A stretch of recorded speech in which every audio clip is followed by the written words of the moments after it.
Well, digging into my family's history just turned out to be a question of asking people about it. And what I learned was that, my uncles and aunts and my father and my grandmother were in fact ready to talk to me. I think um, they'd reached a point where the situation in Ireland was such that that my grandfather's world was basically historical, and I also think that it's actually not often that people come approach you and ask you to talk about yourself and your family, and so um, it's not that onerous for people. It's not that surprising. I now think that people were ready to talk to me. I also talked to other people in the Republican movement, people who knew the family, and they too were ready to talk to me. Maybe because I came from the O'Neill family, which was known in those circles as being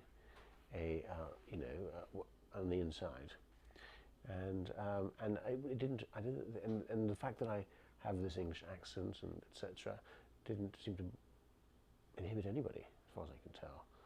Well, I don't think people in Ireland generally are ready to tell these stories, because most people in Ireland don't care. But you see, my family did care. My family did go through a lot.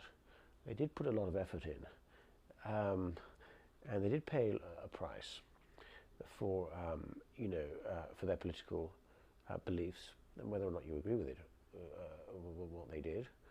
And I think they did want the history, as it were, to have some. They did want their efforts to have some trace in history, but most people in Ireland wouldn't care about this stuff. Not anymore.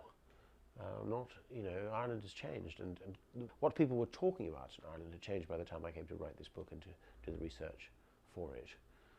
Ireland became this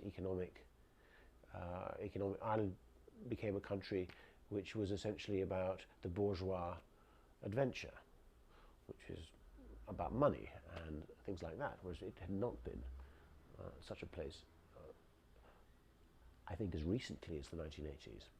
If you wanted to have the bourgeois adventure, you were much better off leaving Ireland.